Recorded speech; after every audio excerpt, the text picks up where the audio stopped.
So hello everyone, कैसे हैं आप लोग? अच्छे होंगे आई थिंक।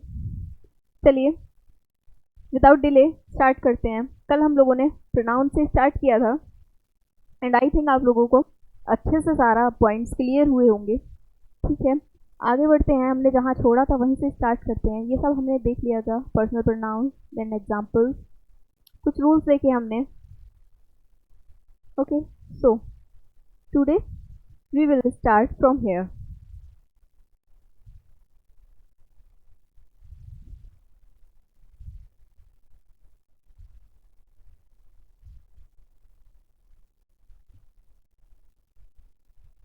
ओके, टेबल मैंने आप लोगों को दिखाई थी अच्छे से, फिर से बताते हैं बिकॉज अब हम यूज ऑफ पजेसिव प्रोनाउंस देखने वाले हैं।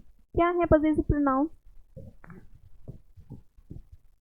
नॉमिनेटिव केस जो हमारे सब्जेक्ट वाली रो में थे, ठीक है, सब्जेक्ट की जगह जो आते हैं उनको क्या कह रहे हैं हम? नॉमिनेटिव केस कह रहे हैं। I, we, you, he, she, it. Then possessive adjective, my, our, your, his, her, its. Then ये रहे हमारे possessive pronoun, mine, ours, yours, his, hers and it का कोई भी पजेसिव प्रोनाउन नहीं होता है। ओके, अब देखिए ये जो हमारे पजेसिव प्रोनाउंस है ना गाइस, ये सब्जेक्ट की तरह भी यूज होते हैं। ये थोड़ा सा आपको, आप सेंटेंस देखेंगे, कुछ लोगों के मन में डाउट्स आएंगे और कुछ स्टूडेंट्स ने मुझे बोला भी था जब मैं क्लास लिया था कि ये तो हमने कभी नहीं सुना स्पीकिंग में। बट मैं स्पीकिंग का क्लास जब मैं स्टार्ट किया है, आप लोगों ने देखी भी होंगी मेरी वीडियोस, तो मैं आपको पहले भी बोल चुकी हूँ ये बात, स्पीकिंग इंग्लिश एंड ग्रामर अलग अलग होती है। ठीक है, जैसे हमारी हिंदी हम बोलते हैं लेकिन ग्रामर से तो अलग है ना। ग्रामर के जो शब्द हैं वो तो नहीं यूज़ कर रहे। हिंदी तो बहुत मच बेटर है, इंग्लिश में इतना एक्सेप्शन भरा हुआ है गाइस। सो ये हमारे किसकी तरह भी यूज़ होते हैं? सब्जेक्ट की तरह भी, ऑब्जेक्ट भी। कब क्या यूज़ होगा ये मैं आप लोगों को रूल्स बताने वाली हूँ। ठीक है, अब हम रूल देखेंगे। रूल नंबर 1 क्या है? पजेसिव एडजेक्टिव दोनों का देख रहे हैं। यहाँ हेडिंग हेडिंग उन्होंने डाल दिया है, गलत टाइप कर दिया है कि यूज ऑफ पजेसिव प्रोनाउंस। नहीं, हम देख रहे हैं use of possessive adjective and possessive pronouns both. फिर से दिखा देती हूँ एक बार।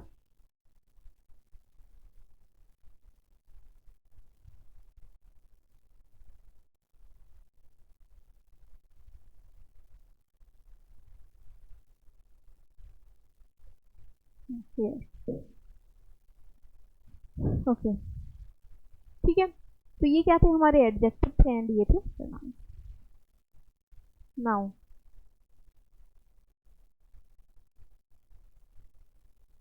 अगर possessive adjective are used before any noun, ठीक है, कोई भी नाउन है उससे पहले पजेसिव एडजेक्टिव यूज करते हैं। मैंने बताया था आई के साथ पजेसिव एडजेक्टिव क्या था? माई, यानी मैं मेरी पुस्तक पढ़ रहा हूँ या पढ़ रही हूँ। ठीक है, तो मैं के साथ मेरी के लिए क्या आ रहा है? पजेसिव एडजेक्टिव मेरी। अब मेरी क्या है? एक विशेषता ही तो बता रहा है ना कि ये बुक किसकी है, मेरी है, तो ये किसकी एक विशेषता हुई ना। ठीक है, तो ये क्या है? पजेसिव एडजेक्टिव होते हैं सारे। जैसे एग्जाम्पल यहाँ पे दिया हुआ है, ठीक है। अब दो चीजें मैंने इसीलिए दी है ताकि एक आप चूज करो, करेक्ट करेक्ट चूज कीजिए। आवर या hours college was close yesterday. अब देखिए बात किसकी चल रही थी यहाँ? एडजेक्टिव की। ठीक है, क्या हो जाएगा? क्या आवर्स एडजेक्टिव है? आवर्स तो हमारा क्या है? पॉजिटिव प्रोनाउन है ना, तो यहाँ क्या आएगा? आवर्स। और देखिए क्या लिखा है? किसी भी नाउन से पहले आता है, तो नाउन क्या था? College. Our college was close yesterday. Clear? अगला एग्जाम्पल है योर और स्लैश लगा के योर, इसमें से क्या करेक्ट हो जाएगा? ये क्या हो जाएगा हमारा? गलत। देन है योर्स और योर मोटरसाइकिल इज न्यू। क्या आ जाएगा गाइस? योर। ये क्या हो जाएगा हमारा? गलत। और ये क्या है हमारा? सही। Your motorcycle is new. ठीक है, यहाँ लिख दिया था मैंने, चूज करेक्ट है। देन है अगला रूल, पॉजिटिव प्रोनाउंस। अब प्रोनाउन की बात कर रहे हैं, यूज्ड विदाउट नाउन। यही क्या है गाइस? डिफरेंस किसमें? Positive adjective and positive pronoun में। क्यों? पॉजिटिव एडजेक्टिव क्योंकि किसी चीज की विशेषता बता रहा है वो, तो जिस चीज़ की है ना, जिसके बारे में एक पोजीशन उसके साथ आएगा, जैसे my book, my pen, my cloth, कुछ भी होगा, एक वर्ड उसके साथ होगा ही होगा, ठीक है। जैसे यहाँ पे क्या था, आवर कॉलेज था एंड योर मोटरसाइकिल था, ठीक है। लेकिन जो प्रोनाउंस है वो बिना किसी, विदाउट नाउन, बिना किसी नाउन के, यानी कि कॉलेज और ये मोटरसाइकिल, ये जो नाउन वर्ड्स थे, ये पॉजेसिव प्रोनाउन में नहीं आएंगे, वो अपने आप ही अकेले काफ़ी है, अकेले काफ़ी है वो, ठीक है। Hours is a great country. अब यहाँ पे आप बोलेंगे ये कैसा सेंटेंस है, बट ये कैसा है, एब्सोल्युटली ओके, बिल्कुल सही सेंटेंस। इसका मीनिंग क्या निकलता है गाइस, इसका मीनिंग निकलता है आवर्स का, यहाँ मैंने लिख भी दिया है, आवर्स का मीनिंग आता है आवर कंट्री। तो क्या कंट्री क्यों आया, क्योंकि इसमें बात कंट्री की है, इज अ ग्रेट कंट्री, यानी इसी के बारे में क्या बात कही जा रही है फुल। अगर इसको हम क्या करें, इसको एक्सटेंड करें तो क्या हो जाएगा, our country is a great country, okay, our country is a great country. फिर है हर, हर्स क्या आएगा गाइज, आपको बताना, इज अ गुड हाउस, क्या जाएगा, पॉजिटिव प्रोनाउन की बात चल रही है, क्योंकि अब देखिए बहुत सारे जब एग्जाम्पल मिक्स करके दिए जाएंगे ना, वहाँ तो कंफ्यूजन होगा, बट यहाँ आप जिस टॉपिक को, जिस पॉइंट को पढ़ रहे हैं तो आपको क्लियर हो गया होगा, प्रोनाउन की बात हो रही है तो हर्स ही आएगा, ठीक है। और ये क्या हो जाएगा हमारा, गलत हो जाएगा, क्या हो जाएगा, गलत है ये, क्रॉस, ठीक है। Hers is a good house, यानी her house is a good house, ठीक है। देन पॉजेसिव प्रोनाउन जो है used as subject of verb, जो वर्ब है सेंटेंस की उसके सब्जेक्ट के रूप में क्या यूज हो सकता है, पॉजेसिव प्रोनाउन। जैसे yours is a new car, यहाँ यही तो हमने किया था, ठीक है, सेम ही पॉइंट है, बस थोड़ा सा कहने में अंतर है, मैंने इसलिए ऐड कर दिया था कि कंफ्यूजन ना हो थोड़ा सा, ठीक है। क्योंकि यहाँ के आप कह रहे थे, अब मैं एक में भी समझा सकती थी, बट थोड़ी क्लियरिटी के लिए मैंने ऐड किया है, बट आप यही समझ लीजिए कि हमने इसको किसकी जगह यूज़ किया था, सब्जेक्ट की तरह, ठीक है, subject of verb. Yours is a new house, your house is a new house, ये मैंने इसको एक्सटेंड करके बता दी, इसका मीनिंग ये आएगा। Hers is a bad friend, तो her friend is a bad friend, ठीक है। आई थिंक क्लियर हो रहा होगा सारा।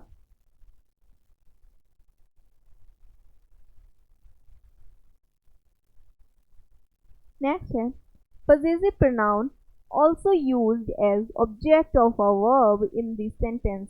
कैसे यूज होते हैं, मैंने पहले ही बताया था वहां कि ये possessive pronoun जो होते हैं सब्जेक्ट एंड ऑब्जेक्ट दोनों की तरह यूज हो रहे हैं guys.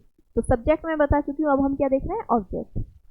She has lost her pen as well as yours, उसने अपना तो पेन खोया, ये साथ में तुम्हारा भी खो दिया है, ठीक है। तो योर्स, योर नहीं आएगा, एज वेल एज योर नहीं आएगा, क्योंकि क्या आ जाएगा, योर, ठीक है। Please save his life and क्या आएगा गाइज, यहाँ पे क्या आएगा बताइए, एंड हर्स, ये क्या हो जाएगा, गलत है ये। Please save his life and hers, okay. I prefer your company too, क्या आ जाएगा गाइज, हर्स। अब यहाँ पे ये मैंने क्यों वर्ड डाला है, क्योंकि यहाँ क्या था, टू क्या है हमारा, प्रेपोजिशन। ये रूल अलग से आपको 4-5 लाइनें लिखना होती, मैं यही इसमें समझा देती हूँ, सेम ही बात है, बस इसमें एक चीज़ ऐड कर दी गई थी कि इससे पहले प्रेपोजिशन होगा, तब भी उसके बाद में हम क्या कर सकते, प्रेपोजिशन का क्या कर देंगे हम, ये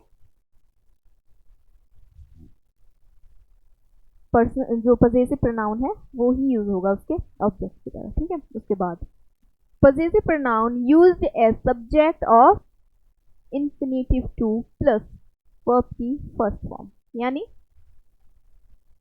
जो पॉजेसिव प्रोनाउंस हैं जो अब तक हमने देखे थे, माइंड, योर्स, ठीक है, ये सारे, अगर सब्जेक्ट किसका सब्जेक्ट है, इंफिनिटिव, इन्फिनेटिव क्या होता है, ये ऐसे अलग है, ये ब्रैकेट में कर लेना इसको। इन्फिनेटिव। इन्फिनेटिव में क्या आ जाता है, टू, इधर से देखिए, टू प्लस वर्ब की फर्स्ट फॉर्म होती है, उसको हम क्या बोलते हैं, इन्फिनेटिव। इन्फिनेटिव क्या होते हैं, मैंने बताए थे इन्फिनेटिव क्या है, एक स्पेशल टाइप के वर्ब्स ही हैं।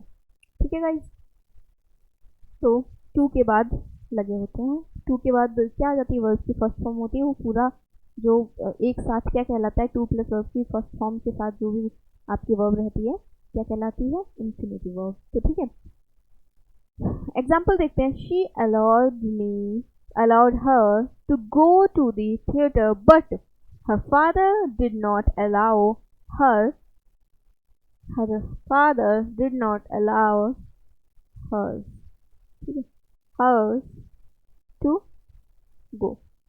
ठीक है, यहाँ पे एस ऐड कर लीजिएगा, टाइपिंग एरर है ये हर्स होगा। ठीक है, और ये क्या है, हमारा पजेसिव प्रोनाउन है, और किसकी तरह यूज किया गया है, सब्जेक्ट की तरह। एस क्या है, सब्जेक्ट। किसका सब्जेक्ट है ये, टू गो। टू गो क्या थी, हमारी इन्फिनेटिव वर्ब है। क्लियर, यानी कि समझिए इस बात को कि इन्फिनेटिव वर्ब अगर दी है सेंटेंस में तो उससे पहले क्या यूज होगा, पजेसिव प्रोनाउन। ठीक है,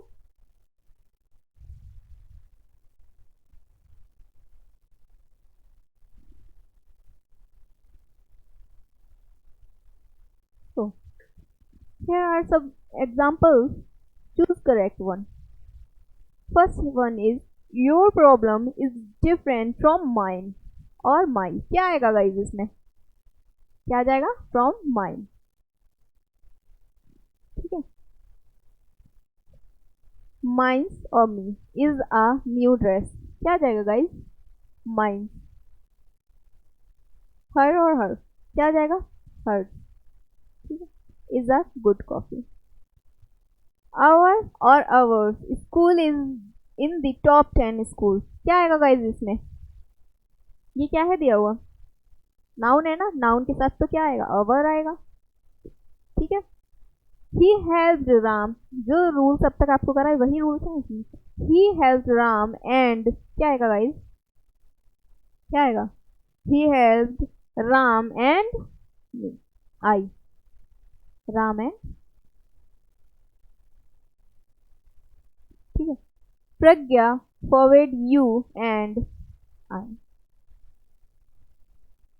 यू मी। ये कल जो क्लास हमने लिया था उसमें रूल्स आए थे, वो सारे यहाँ पे सारे ही एग्जाम्पल हैं। टॉपिक एंड हो रहा था तो सारे यहाँ डाले हैं मैंने। ठीक है, you me and him are good friends. क्या ये सेंटेंस सही है गाइस, नहीं है, ये सेंटेंस रॉन्ग है। क्यों, क्योंकि इसका रूल क्या होता है, अगर तीन प्रोनाउंस एक साथ आए, वो भी डिफरेंट डिफरेंट पर्सन हो, ठीक है, यानी फर्स्ट पर्सन, सेकंड पर्सन और थर्ड पर्सन में से, यानी तीनों ही पर्सन एक साथ हो सब्जेक्ट की जगह यूज हुए हुए, तो हम क्या करते हैं, हमारा रूल रहता है, बताया था मैंने कल भी, 2-3-1। क्या ये 2-3-1 को फॉलो कर रहा है, 2 यहाँ 1 आ गया, यहाँ 3 नहीं है ना, यानी 2-3-1 को फिर मैंने यहाँ करेक्ट करके लिखा, यू ही एंड आई। अब देखिए यहाँ पे क्या था, हिम था, हिम तो वैसे भी नहीं होगा ना guys. You he and I R good friends, ऐसा समझिए एक बात, अगर यहाँ हिम आ जाएगा, ठीक है, अब इन दोनों की कैटेगरी थी तो क्या थी, नॉमिनेटिव केस की थी।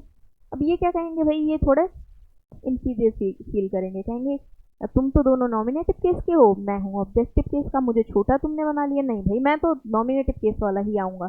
तो क्या आ जाएगा निकल के भाई, कहेगा मैं ही आना चाहिए, हिम नहीं। ठीक है, तो आ गया ही यहाँ पे। ठीक है, then them there they came here by Audi. क्या आएगा गाइस, कौन सा सही है इनमें से, they came here by Audi, ये सही है, ये दोनों गलत। ठीक है,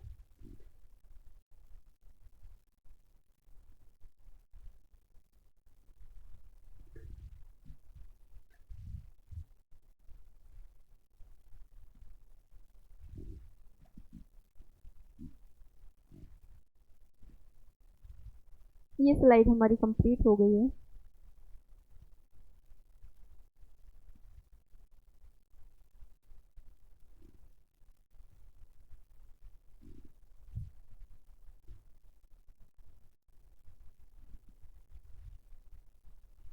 ओके,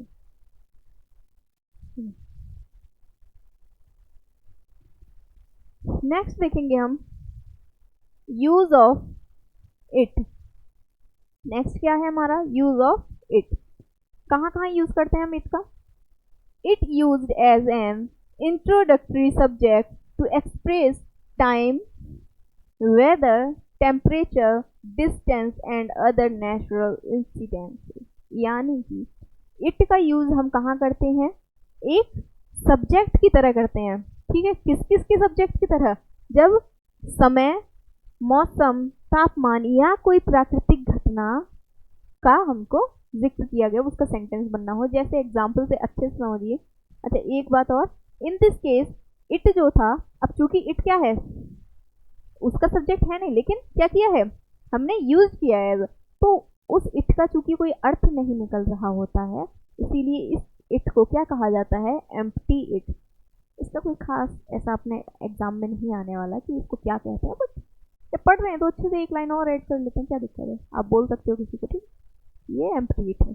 जैसे it is raining, it is March, it is 6 o'clock, it is Monday. बारिश हो रही है, क्या इसमें कहीं इट का आपको मतलब लगा कि नहीं?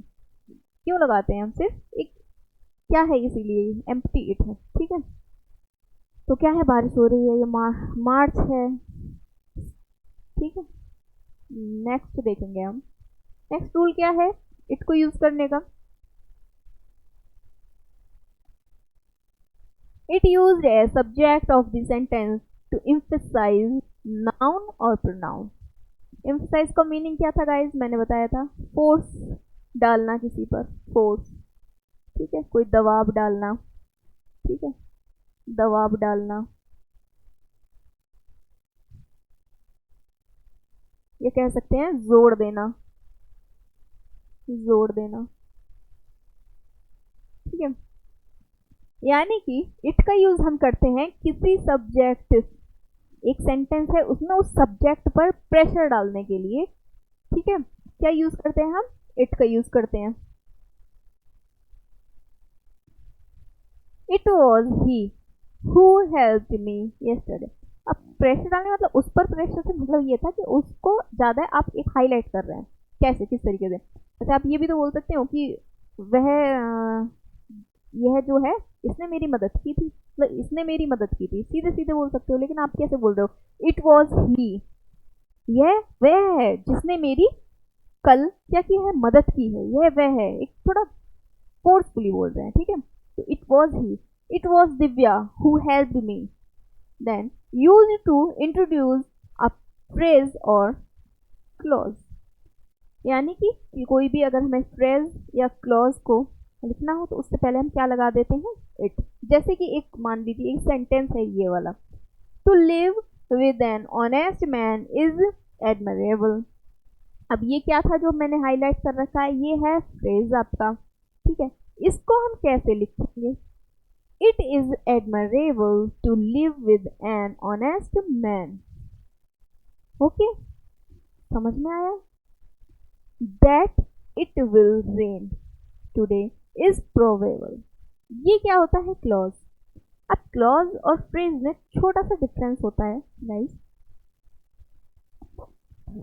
जो फ्रेज है ना आपका, हिंदी में ऐसे समझ लो जैसे जो आपके मुहावरे हैं, ठीक है, लोकोक्तियां हैं, यानी उनमें कोई सब्जेक्ट नहीं है, उनको एक सेंटेंस में यूज करना पड़ता है। लेकिन जो क्लॉज रहता है ना, उसमें एक सब्जेक्ट और वर्ब रहेगा। जैसे कि ये आपका क्लॉज था, देखिए इट है और रेन। ठीक है, इट विल रेन, एक वर्ब भी है और आपका एक सब्जेक्ट भी है। तो दैट इट विल रेन, इसका हम अगर इट के साथ यूज करेंगे तो कैसे बनेगा? It is probable that it will rain today. ठीक है, यहाँ हमने क्या किया? It is probable that it will rain today. Clear?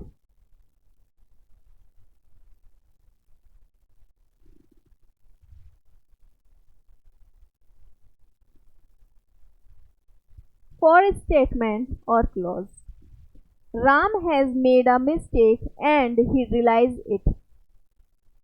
क्या किया हमने? राम ने एक गलती की थी, एंड ही, और उसने उसका क्या कर लिया? उसको रियलाइज कर लिया। हमें रिपीटिशन से बचाना है। हम यहाँ क्या लिखते हैं, Ram has made a mistake and he realised his mistake. अब क्या था, ये पूरा इतना लंबा सा फिर से रिपीट करना पड़ रहा है, तो एक आप सिंप्लीफाई भी कर रहे हैं उस चीज को, और आप क्या कर रहे हैं, रिपीट करने से बच रहे हैं बार बार। तो क्या किया, he realise it, finish. Principal clause. अब देखिए, अगर आपका एक सेंटेंस है, उसमें आपका जो प्रिंसिपल क्लॉज है, ठीक है, प्रिंसिपल क्लॉज से मतलब क्या है, ब्रैकेट में मैंने लिखा है सब्जेक्ट एंड वर्ब, ठीक है। उसके बाद यानी सब्जेक्ट आएगा, देन वर्ब दी होगी, ठीक है, देन इट हो दिया हुआ, तो इट के बाद नाउन या एडजेक्टिव आएगा, या तो कोई नाउन दिया होगा या एडजेक्टिव, ठीक है।